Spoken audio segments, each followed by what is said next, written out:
Me, I do not give a I don't care. I don't give a fuck. Since I came home, y'all know it. I wore my day one. Yeah, I did it in what? I'm outside. Y'all know I'm outside. Outside. I never told on my friends. I don't tell on my friends. Them wasn't my mans. Y'all know they wasn't my mans. That's what hurt y'all. Like, damn, like, he's right. Oh, he's right. If it doesn't fit, it ain't And things in this world are starting to not fit. Right now, we have a perfectly suitable clown running the free world. We got a guy whose advice included things that no decent crackhead would tell you to do with a wound. Katt Williams just dropped some explosive news, and the internet is in chaos because Tekashi 6ix9ine is right in the center of it. According to Katt, Tekashi never stopped cooperating with the feds. He claims the rainbow-haired rapper is still feeding law enforcement info, making quiet deals behind the scenes, and playing informant like it's a full-time job. That's right, Katt's basically saying Tekashi's been working both sides this whole time. Now, before you roll your eyes and think this is just another rumor, let's rewind for a second. Tekashi's snitch label didn't just appear overnight. It's been following him like a shadow for years. Every time the noise dies down, something or someone drags it all back up again. And now, with Katt Williams speaking on it, the drama's officially been reignited. If it doesn't fit, it ain't And things in this world are starting to not fit. Right now, we have a perfectly suitable clown running the free world.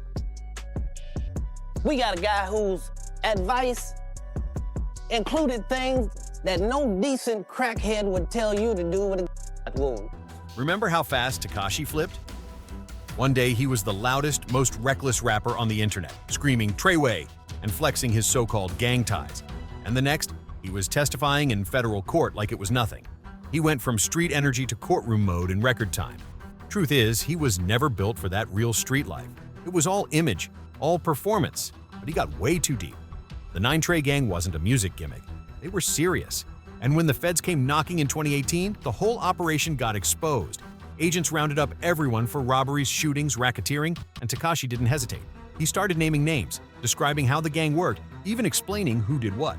Instead of life in prison, he got just 2 years thanks to all that cooperation. Prosecutors even called his help extremely valuable. By 2019, the streets had made up their mind. Tekashi wasn't just a rapper anymore, he was snitched for life. Memes blew up, other rappers dissed him in songs, and fans split right down the middle. Absolutely, that's what they do. Yeah. Yeah. Even like in the rap world, like all of the rappers that you know that never been to jail and never gotten any trouble with the law, but they talk as if their life is opposite of that. Like, those are federal informants, like, you know. You think they're really out there? Yeah. Yeah. That's part of the job, is to acquire those. It's like saying, you know, if you're playing chess, do you have any pawns? But when he came home, Tekashi acted like none of it mattered. Flashing money, talking tough online, and pretending his reputation had magically reset. The crazy part? People kept watching. That's when Meek Mill steps into the picture. And this is where things really start to explode. Back in 2018, when Tekashi was in the middle of his early online beefs, Meek publicly stepped up with a warning that sounded more like a prophecy. He said, "The energy you put out comes back to you," basically telling Tekashi to watch his mouth before that same chaos he bragged about came right back to haunt him. But Tekashi? He wasn't trying to hear it. He brushed Meek off like it was nothing, doubling down on the same wild energy that got him famous in the first place. See, Tekashi's whole story is built on this wild cocktail of fame, betrayal, and non-stop controversy. And it's been keeping people talking for years. The thing is, Meek's warning wasn't about clout. It was about survival. He saw what was coming before anyone else did.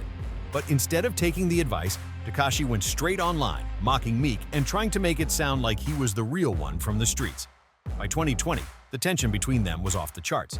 Meek took to X, what used to be Twitter, and started firing shots directly at Tekashi. He said he hoped Tekashi would apologize to the people he snitched on and to all the victims caught up in his mess. I'd have been like, oh, that doing stupid at this point. I know you might have got on from doing it and it worked out to be able to make some money, but I think you need to slow down. I think you beefing with too many people right now. You putting the wrong energy out, and the world will deliver the energy that you're putting out. Like, you delivering a gangster type of energy now. He locked up in the middle of some shit. So, you know, you gave out that energy, you kind of got that energy back. I seen him one time and I was like, yo, I want to holler at you real quick. He was like, all right, I'm going to holler at you in a second. And I was going to tell him, like, things not talking about prison, just like, yo, stop putting that energy out. You get money now. Yeah, man. You know what I'm saying? And nobody want to live like that. You can't live with 10 security guards forever. He even called Tekashi a coward for leaving his baby mama and child exposed while pretending to live that street life. And Tekashi, he fired right back, and in the most disrespectful way possible. He started ranting online, even bringing up Meek's newborn baby in a nasty joke about a Mexican with rainbow hair, throwing shade at Meek's child with Milan Harris while mocking his own colorful image at the same time. Fans were stunned. It was reckless even by Tekashi's standards. Social media went wild instantly. Some people said Tekashi was fearless, others said he'd completely lost it. Meek tried to play it smooth, responding with slick one-liners and subtle jabs. He called Tekashi a keyboard informant, clowning him for acting tough online while hiding behind security in real life. He even accused him of fake activism, saying Tekashi only pretended to care about justice when it made him look good in front of rich outsiders. Then came the next blow. Tekashi dropped Scuba, another loud, chaotic track, and Meek couldn't resist mocking it publicly, calling it trash and saying it was proof Tekashi had fallen off. What the fuck you? The fuck you? Whoa. Security! Get security! You fucking... Look! And you with a cop! Look, you cop! You with police! You with police! Look, that the cop! That cop! Tekashi fired right back again, accusing Meek of being fake woke and only speaking up when the cameras were rolling. And just when everyone thought the beef couldn't get any messier, 2021 hit. The two finally crossed paths in Atlanta, and what went down in that parking lot turned their online feud into a full-blown real-life showdown. That encounter was wild, tense, messy, and a perfect example of how personal things had gotten between Meek Mill and Tekashi 6ix9ine. It wasn't just a random argument, it was years of built-up hate boiling over in public for the whole world to see. Both rappers were out there defending their image, trying to prove who was really real and who was just putting on a show. Cameras caught the chaos, clips went viral instantly, and fans couldn't look away. This wasn't just rap beef anymore, it had turned into a full-blown street soap opera that blurred the line between music and madness. Afterward, Meek hit X again, saying Tekashi had been waiting outside the club for him, basically suggesting the whole thing might have been a setup. That post lit up the internet, with fans split between calling Tekashi a fearless troll or a straight-up instigator. But one thing became clear, Tekashi lives for this type of chaos.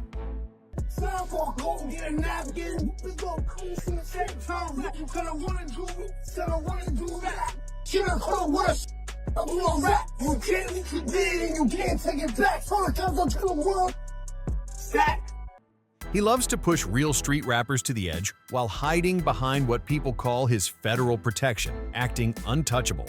And that right there, that's exactly what Katt Williams has been roasting for years. It's not new behavior. Katt's been calling it out long before this latest mess even happened. A few years back, Katt hit the stage wearing a bright rainbow wig, straight mocking Tekashi. He called him a rat, a clown, and made fun of his whole "I didn't snitch, they weren't my real homies" routine. The crowd went crazy because everyone knew exactly who he was imitating. Katt's performance didn't just make people laugh, it exposed what so many already believed: Tekashi's hypocrisy was on full display. It's wild because Tekashi's even tried to accuse other rappers like Young Thug of being snitches, while ignoring his own past. That's what makes Katt's shots sting even harder. Then, earlier this year, Katt appeared on Theo Von's podcast and dropped another bomb. He didn't name names, but everybody in the room, and everyone watching online, knew exactly who he was talking about. Katt said there are rappers out here acting like street soldiers while secretly working with the feds behind closed doors. He claimed those rappers stay free because they feed information to the system, helping law enforcement quietly while pretending to be gangsters in public. It was a chilling statement, and once again, all eyes turned straight to Tekashi. When Katt Williams dropped those comments, the internet absolutely exploded. Within minutes, everyone was saying the same thing. He had to be talking about Tekashi 6ix9ine. It just made too much sense. Who else fits that description so perfectly? Tekashi's the only rapper who keeps popping up in chaos, trolling everyone, showing up in places he shouldn't, and somehow walking away untouched every single time. Think about it. No matter what wild stunt he pulls, he never really faces real consequences. He doesn't get locked up, doesn't get jumped, and somehow always stays protected. Compared to other rappers who've done way less and still caught heavy charges, Tekashi looks practically untouchable. That's when the speculation really started flying. Fans and commentators began suggesting that Tekashi might have made an even bigger deal with the feds than anyone ever realized. People started digging into his recent legal run-ins, especially that messy drug-related situation from last year, and noticed how suspicious it looked. He got caught slipping, yet somehow walked away again without facing any major time. Street talk started bubbling, saying Tekashi wasn't just a one-time cooperator. He might still be playing both sides, feeding information to stay protected because he's too useful to the system. Fans were jumping into comment sections saying things like, "Katt is definitely talking about Tekashi. He's been snitching for years and probably still is." Others pointed out how Tekashi always seems to pop up in the middle of someone else's beef or investigation, almost like he knows what's going down before it happens. And the craziest part? He's out here calling other rappers snitches, like when he came for Young Thug in that diss track, acting like he's the one with moral high ground. That irony didn't go unnoticed. The community went nuts, calling him out left and right. People were saying it was a classic pot calling the kettle black situation, Tekashi accusing others of the same thing he's been known for. One user wrote, "Didn't he get accused of this exact same thing?" While another bluntly commented, "Pot calling the kettle black, for real." Social media was ruthless. Memes, threads, and reaction videos were everywhere. Tekashi tried to clap back, using his old defense again, saying, "They weren't my real homies." But by then, nobody was buying it. The whole internet was laughing, saying his excuses were getting old, and that Katt Williams had just said out loud what everyone else was already thinking. Tekashi tried brushing it off, saying, "So it doesn't count," but nobody was buying that excuse. Fans flooded the comments reminding him, "You were eating with them, traveling with them, filming videos with them. Stop lying." The streets weren't having it. That's exactly why Katt Williams' recent comments hit so deep. It wasn't that he dropped something brand new.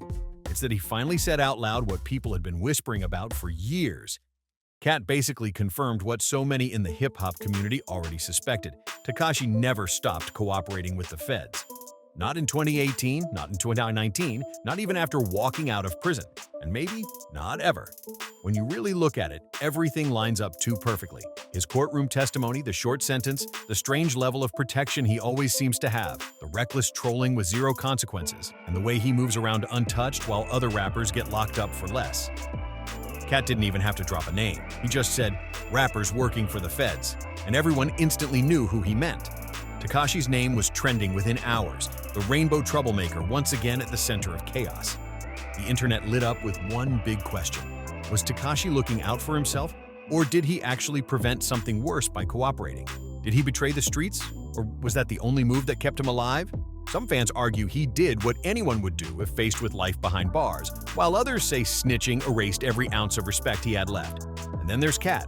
People can't decide if he exposed a hidden truth or just stirred the pot to make things messier than ever. Either way, one thing's clear. This story is far from over. Tekashi's name keeps coming up in new drama, and the whispers around him aren't slowing down anytime soon. What do you think? Did Katt Williams just expose the truth behind Tekashi's mysterious protection? Or is this all just another layer of chaos in his never-ending saga? Drop your thoughts in the comments below. Don't forget to hit that like button, subscribe to the channel, share this video with your friends, and stay tuned, because this story is still unfolding, and you won't want to miss what happens next.